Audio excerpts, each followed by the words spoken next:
Hello friends, welcome back to my channel Gyan Sankar. तो friends, ये हमारा पॉलिटिकल साइंस का प्रैक्टिस सेशन सीरीज़ है। आज हम most important most expected question करने वाले हैं, जो आगामी आप किसी भी स्टेट से हो, किसी भी स्टेट का पीजीटी असिस्टेंट प्रोफेसर का दे रहे हो, उसमें काफ़ी हेल्प करेगा। स्टार्ट करते हैं आज का क्लास। अगर आप चैनल पे पहली बार आए हैं, अगर अभी तक सब्सक्राइब नहीं किया तो प्लीज़ चैनल को सब्सक्राइब कर लीजिएगा। जब सब्सक्राइब कीजिएगा तो बेल आइकन को प्रेस कीजिएगा, ताकि जब भी मैं आगे वीडियो डालूंगी तो आपको नोटिफिकेशन मिल जाएगा। स्टार्ट करते हैं। देखिए, पहला क्वेश्चन है आज की क्लास का। कौटिल्य मजबूत शासक की आवश्यकता पर बल देता था, ठीक है, क्योंकि उसे समाज में अराजकता के खतरे तथा व्यवस्था स्थापित करने की अनिवार्यता का उत्कट बोध था। ठीक है, तो ये है आपका, दोनों सही है और सही इसका स्पष्टीकरण भी है। Option number A is the right answer. Kautilya अपनी विश्व विख्यात कृति अर्थशास्त्र में राज्य के लिए मजबूत शासक की आवश्यकता पर बल देता है, क्योंकि उसे समाज में अराजकता के खतरे तथा व्यापक व्यवस्था स्थापित करने की अनिवार्यता का उत्कट बोध था। उसके लिए कौटिल्य ने राजा के लिए दंड शक्ति के साथ साथ राजा की दिनचर्या का भी निर्धारित किया था। कौटिल्य ने राज्य की उत्पत्ति का समझौतावादी सिद्धांत दिया था। उसने मंडल सिद्धांत का प्रतिपादन किया। ठीक है, अर्थशास्त्र के 6 से लेकर 13 अधिकरण में राज्य के विदेश संबंधी मामले उसके अंतर्गत आते हैं। 6 से 15 अधिकरण है ना, तो उसमें से अगला, निम्नलिखित में से कौन प्लेटो के विचारों के सिद्धांत का स्रोत नहीं है? हेराक्लिट्स, एंटिस्थेनिस, सुकरात, एलियाटिक्स। ठीक है, तो हेराक्लिट्स है संभूति के क्षेत्र का विचार। इसमें से कौन सा सही नहीं है? बिल्कुल सही है। सुकरात है अवधारणाओं का सिद्धांत। एलियाटिक्स निरपेक्ष संभूति के क्षेत्र का सिद्धांत। ये वाला नहीं, ऑप्शन बी। तो सुकरात का शिष्य प्लेटो भी वाद विवाद पद्धति का अनुप्रयोग करता था। उसने हेराक्लिट्स, सुकरात और एंटियाटिक्स से क्रमशः संभूति के क्षेत्र का विचार, अवधारणा का सिद्धांत एवं निरपेक्ष संभूति का विचार अपने विचारों के सिद्धांत में अनुप्रयुक्त किया। प्लेटो के विचारों के सिद्धांत का स्रोत एथिन्स्थेनिस का निरपेक्ष वैराग्य वृत्त एवं कठोर स्वयातना का विचार नहीं है। अगला है, देखिए, अरस्तु के कार्य कारण भाव का सिद्धांत, स्पष्टीकरण। निमित्त कारण, अंतिम कारण और है भौतिक कारण और औपचारिक कारण। तो इसको मैच करते हैं। देखिए, इसका राइट आंसर बी हो जाएगा। हम इधर देखिए, तो देखिए, निमित्त कारण में गति का कारण है। अंतिम कारण में वह उद्देश्य जिसकी ओर गतिविधि लक्षित है। भौतिक कारण है पदार्थ जिससे यह बना है। औपचारिक कारण है वस्तु का पदार्थ एवं सार। ठीक है, इसके माध्यम से अरस्तु ने टेलियोलॉजिकल अप्रोच, स्वदेशात्मक सिद्धांत की व्याख्या करता है। एवरीथिंग इज पर्पसिव, और सभी वस्तुओं को उसके भूतकाल से समझा जा सकता है। अगला है, लॉग के लिए श्रम संपत्ति का स्रोत और औचित्य है। कारण बताया जा रहा है, इसका कार्य पृथ्वी को उपभोज्य समान में बदल देना है। तो ठीक है, दोनों सही स्पष्टीकरण कर रहा है। अगला, निम्नलिखित में से कौन रॉल्स के अज्ञानता की अवधारणा की अज्ञानता के आवरण की अवधारणा की एक विशेषता नहीं है? पहला है, समाज में अपना स्थान, अपनी वर्ग स्थिति अथवा सामाजिक हैसियत कोई नहीं जानता। ठीक। प्राकृतिक संपदा के वितरण तथा क्षमता में अपने भाग्य का कोई नहीं जानता। ठीक। आगे है, पक्षकार अपनी विशिष्ट मनोवैज्ञानिक प्रवृत्ति को जानते हैं। नहीं, यही वाला नहीं होगा। ठीक है, और पक्षपात की अपनी अवधारणा के बारे में भी नहीं जानते। इसका सी हो जाएगा। और इनकी बुक का नाम याद रखिएगा, अ थ्योरी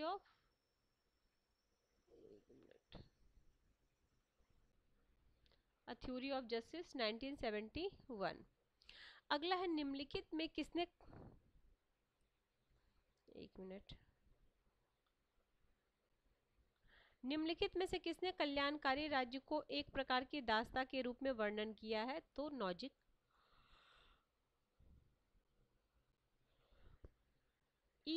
एम.एस. नंबूदरीपाद की पुस्तक महात्मा एंड इज्म निम्नलिखित में से किस विचारधारा के दृष्टिकोण से महात्मा गांधी का विश्लेषण करता है? तो मार्क्सवाद, ऑप्शन डी। तो नंबूदरीपाद एक भारतीय साम्यवादी राजनीतिज्ञ और सिद्धांतकार थे जो 1957 से 59 एवं 67 से 69 में केरल के मुख्यमंत्री रहे। उन्होंने अपनी पुस्तक महात्मा एंड इज्म में मार्क्सवादी विचारधारा के दृष्टिकोण से महात्मा गांधी का विश्लेषण किया था। अगला, एम एन रॉय के मामले में निम्नलिखित में कौन सा कथन सही नहीं है? उन्होंने स्वतंत्र राज्य के लिए एक मॉडल संविधान तैयार किया, नहीं है पूछा जा रहा, ठीक है। अगला, संप्रभु शक्ति जनता में निहित होनी चाहिए। गांवों, कस्बे तथा शहरों में जन समितियां गठित हो, वे संगठक इकाइयों से अलग होने के अधिकारों पर सहमत नहीं थे, तो डी हो जाएगा। अगला है न्यू ह्यूमनिज्म मैनिफेस्टो 1947। निम्नलिखित में से यह किसका विश्वास था कि कोई क्रांति तभी सफल होती है जब वह राजनीतिक रहती है तथा समाज तक विस्तारित नहीं होती? ठीक है,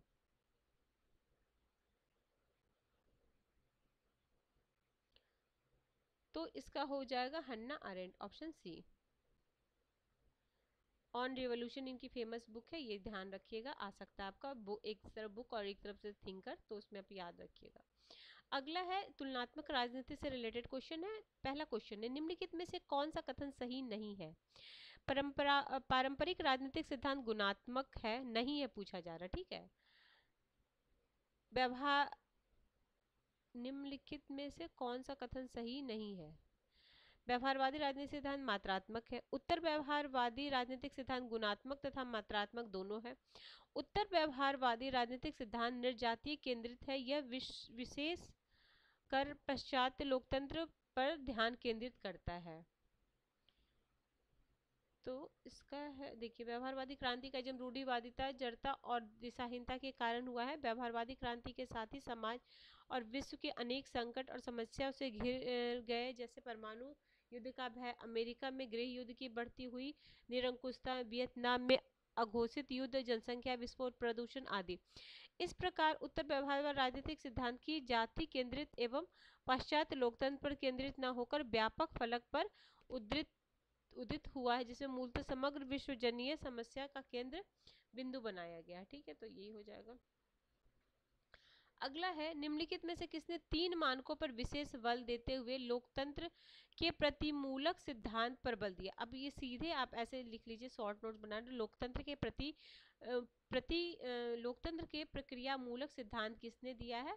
तो रॉबर्ट डहल ने दिया है लोकतंत्र के प्रक्रिया मूलक सिद्धांत। तो प्रक्रिया मूलक लोकतंत्र को सफल एवं मजबूत बनाने के लिए कुछ प्रक्रिया विशेष तथा नियमित चुनाव, राजनीतिक समानता आदि को सुनिश्चित कराते हुए निश्चित प्रक्रियाओं पर बल देता है। रॉबर्ट ए डहल ने मुख्यतः 3 मानकों पर बल देते हुए लोकतंत्र के प्रक्रिया मूलक सिद्धांत को व्याख्यायित किया। वह प्रभावी जन सहभागिता, मताधिकार में समानता एवं सभी सदस्यों के सक्षम यह चुनौती प्रस्तुत करने का पक्षधर है, जिसके अंतर्गत वह वैकल्पिक प्रासंगिक नीतियों और अन्य परिणामों के बारे में सीख सके। क्वेश्चन नंबर 12 है, निम्नलिखित में से कौन मैक्स वेबर द्वारा निरूपित नहीं है?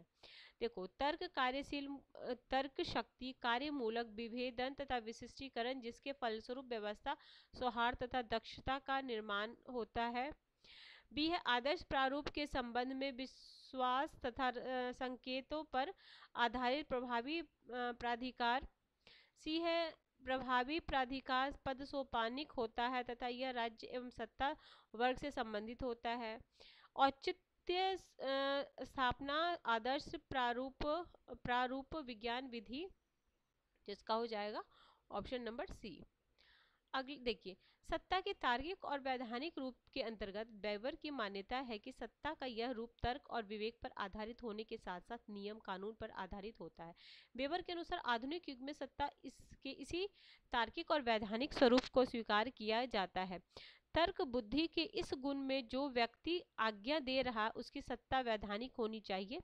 प्रभावी प्राधिकार आज्ञा देने वाले के व्यक्तित्व एवं समाज के रीति रिवाजों के आधार पर अथवा दोनों के आधार पर होता है। अगला है, क्वेश्चन नंबर 13, ये कथन है, जिनकी इच्छा संघ की होती है परंतु उन्हें एकता की इच्छा बिल्कुल नहीं होती। तो ये कथन है आपका एबी डाइसी का। एबी डाइसी की बुक है द लॉ ऑफ कॉन्स्टिट्यूशन 1889। ध्यान रखिएगा। अगला, यह किसका कथन है कि राजनीतिक संस्कृति तथा शासन के अस्थायित्व के बीच कोई सीधा संबंध नहीं है। तो ये लिस्फर्ड का है। लिस्फर्ड की बुक है डेमोक्रेसी इन प्लूरल सोसाइटीज 77। संयुक्त राज्य अमेरिका के राष्ट्रपति को अपने मार्ग को अपनाने की क्षमता 4 महत्वपूर्ण संबंधों पर निर्भर है: कांग्रेस, संघीय नौकरशाही, उच्चतम न्यायालय और मास मीडिया। तो इसका राइट आंसर हो जाएगा ऑप्शन नंबर ए, कांग्रेस। संयुक्त राज्य अमेरिका के राष्ट्रपति को अपने मार्ग को अपनाने की क्षमता 4 महत्वपूर्ण संबंधों पर निर्भर करता है: कांग्रेस, संघीय नौकरशाही, उच्चतम न्यायालय एवं मास मीडिया। इन सब में निसंदेह कांग्रेस सर्वाधिक महत्वपूर्ण है, क्योंकि जब तक राष्ट्रपति को कांग्रेस का सकारात्मक सहयोग एवं समर्थन मिलता रहता है, वह अत्यंत शक्तिशाली अवस्था में रहता है। क्वेश्चन नंबर 16, सी राइट मिल्स की रचना द पावर एलिट ने निम्नलिखित में से किसमें अभिजनों का सामान्य विश्लेषण प्रस्तुत किया है? तो संयुक्त राज्य अमेरिका के विकसित पूंजीवाद में। Option number D is the right answer. अमेरिकी राजनीतिक चिंतक सी राइट मिल्स ने अपनी रचना, अब देखो ये जो अभिजनवादी विचारक है, इनसे ये भी पूछा गया है कि ये किस राज्य से रिलेटेड है, ठीक है? तो आपको याद रखना चाहिए सी राइट मिल्स कहाँ से, अमेरिका से है। रचना संयुक्त राज्य अमेरिका के विकसित पूंजीवाद में अभिजन का सामान्य विश्लेषण प्रस्तुत किया है। मिल्स ने अभिजन का परिस्थिति या मनोविज्ञान के बजाय आर्थिक एवं सामाजिक संरचना के आधार पर गठित बताया। उसके मतानुसार अमेरिका में ऐसी भी समस्या की अपेक्षा शक्ति अधिक सीमित, अल्पसंख्यक तथा संकुचित वर्ग के हाथों में संकेंद्रित है। अगला, ये किसका निरूपण है? शक्ति पैसे की तरह होता है। तो ये है टार्कल पार्सन का, ठीक है, टार्कल पार्सन का। तो अमेरिकी समाज वैज्ञानिक टार्कल पार्सन ने शक्ति पैसे की तरह है, ठीक है। The structure and the change of the social system 1983, American society towards a theory societal community edited 2007 का है, ये इनकी पुस्तकें हैं ये।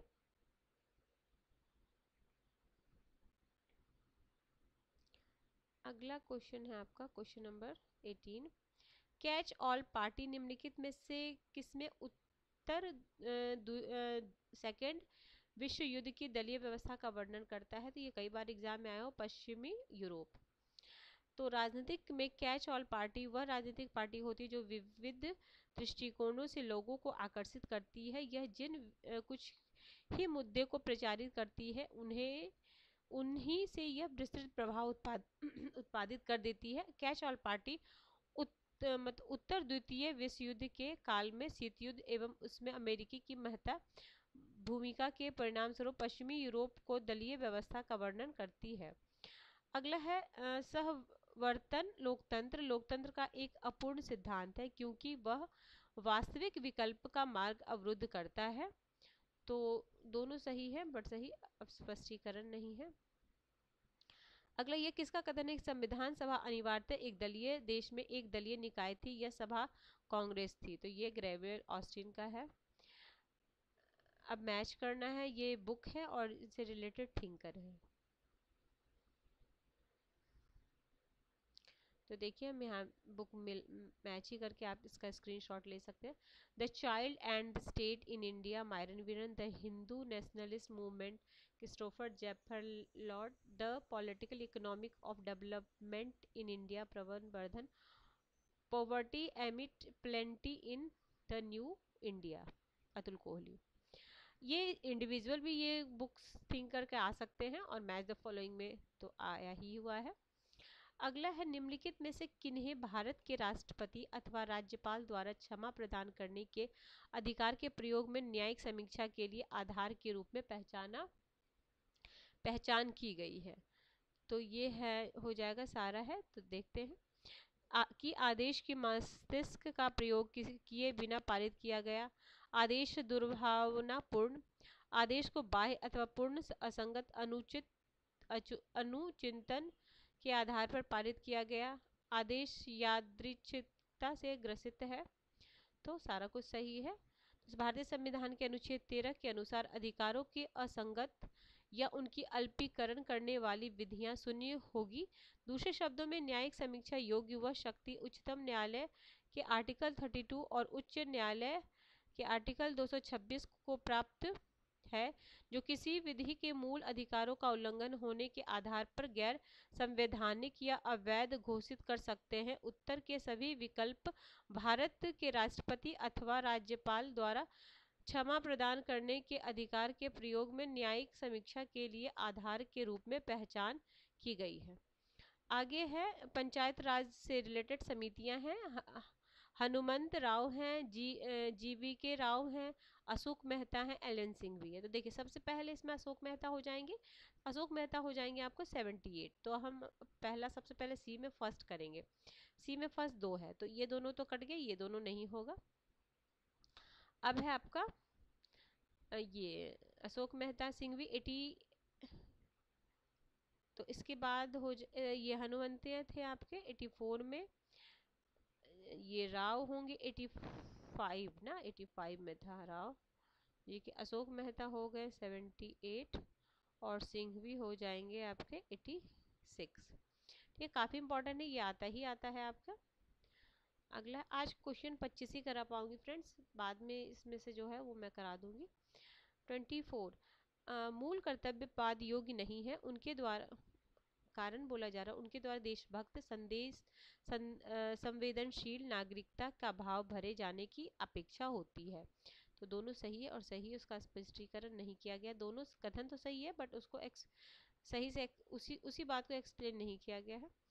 अगला है निम्नलिखित में कौन भारत में विधायिका के विशेषाधिकार है। विधायिका के विशेषाधिकार है तो सारा है। देखिए वाद विवाद तथा सभा की कार्यवाहियों को प्रकाशित करने का अधिकार तथा अन्य को उनके प्रकाशन से रोकने का अधिकार, सदन के अजनबियों को अपवर्जित करने का विशेषाधिकार, आंतरिक मामले को विनियमित करने का अधिकार, विशेषाधिकार का उल्लंघन करने के लिए सांसदों तथा बाहरी व्यक्तियों को सजा देने का अधिकार।